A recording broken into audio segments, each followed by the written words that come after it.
بسم اللہ الرحمن الرحیم۔ ساری عبادتوں میں سب سے بڑھ کر جو ذکر کیا جاتا ہے وہ درود پاک۔ یاد رکھ لیں، صرف جو درود پاک زبان ہلا کے پڑھتا ہے نا، تسبیح کا دانہ گراتا ہے یا نہیں گراتا، لب ہلاتا ہے مگر پڑھتا ہے الفاظ درود پاک کے، اس کا بھی قبول ہوتا ہے۔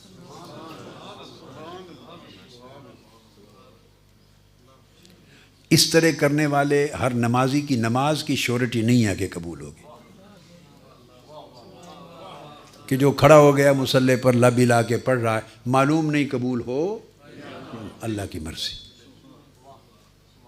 آپ سمجھے ہیں نا، درود پاک ایک ایسا ذکر ہے کہ جس نے لب ہلا کے بھی پڑھ دیا اور بہت نیچے نہیں بھی اترا، اس کا بھی قبول ہوگا۔ آپ کو اس کا راز سمجھ میں آیا ہے یا ہے؟ ہاتھ کھڑا کریں جس کو اس کا راز معلوم ہے۔ زیادہ کو معلوم نہیں ہے، میں ان کو بتاتا ہوں۔ پھر میں نے کہا صرف لب ہلائے اور درود پاک کے کلمات پڑھے، کیا؟ اور وہ من میں اتنا نہیں بھی گیا، لبوں سے پڑھ دیا، تو میں نے کہا وہ بھی قبول ہوگا۔ درود پاک کسی کا رد ہوتا ہی نہیں ہے، باقی ہر عبادت رد ہو سکتی ہے۔ یعنی کوئی حج کرے تو وہ نہیں کہہ سکتا کہ قطعی طور پہ میرا حج قبول ہے، عمرہ کرے نہیں کہہ سکتا کہ قطعی طور پہ عمرہ، روزہ رکھے، نماز پڑھے، خیرات کرے، صدقہ دے، زکوٰۃ دے، قطعی طور پہ کوئی گارنٹی نہیں دے سکتا کہ میرا یہ عمل قبول ہے۔ صرف ایک عمل ہے درود پاک، یہ جو پڑھے وہ گارنٹی ہے اس کی کہ قبول ہے۔ اب اس کا راز سمجھنا چاہتے ہیں؟ بولیے۔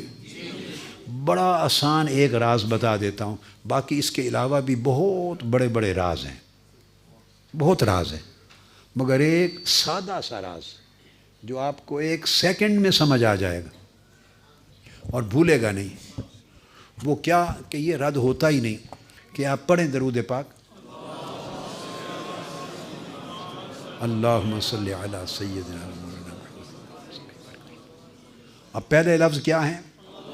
پھر اونچی آواز سے پڑھیں، صلی علی سیدنا و مولانا محمد۔ یہ درود پاک شروع ہوتا ہے کہ اے اللہ تو ہمارے آقا و مولا حضرت محمد پہ درود پڑھ۔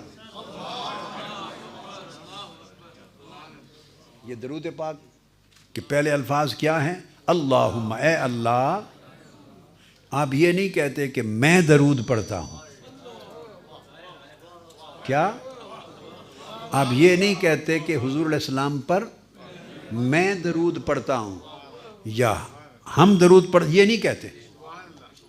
نماز میں کہتے ہیں ایاک نعبد، ہم عبادت کرتے ہیں تیری۔ نماز میں کہتے ہیں اے اللہ ہم تیری عبادت کرتے ہیں، وہاں ہم ہیں، وہاں ہم تیری عبادت کرتے ہیں، نماز میں کہتے ہیں۔ مگر درود پاک میں اللہ پاک نے آپ کو، میں کو، ہم کو، تم کو، ساروں کو نکال دیا۔ درود پاک میں اللہ تعالیٰ نے میں کو، تو کو، ہم کو، تم کو، سب کو نکال دیا ہے۔ آپ سارے درود پاک میں اول سے آخر تک پڑھے، ایک لفظ بھی ایسا نہیں جس میں میں اور ہم اور تم آئے، ایک لفظ بھی ایسا نہیں جس میں میں آئے۔ تو یہ جو عمل رد ہوتے ہیں وہ رد ہی میں کی وجہ سے ہوتے ہیں۔ اب دیکھو نا، یہ جو عمل قبول نہیں ہوتے، یہ جو عمل قبول، کون سی شے ہے جو انہیں قبول ہونے سے روکتی ہے؟ وہ کیا ہے؟ میں ہی ایک چیز ہے جو کسی بھی عمل کو قبول ہونے سے روکتی ہے۔ اپنے محبوب پر درود پاک کے عمل میں سے اللہ پاک نے میں کو خود نکال دیا۔ جس نے قبول ہونے سے روکنا تھا وہ ہے ہی نہیں اس میں۔ آپ میری بات سمجھیں، جس نے قبول ہونے سے روکنا تھا وہ اس میں ہے ہی نہیں، نہ میں ہے نہ ہم ہے۔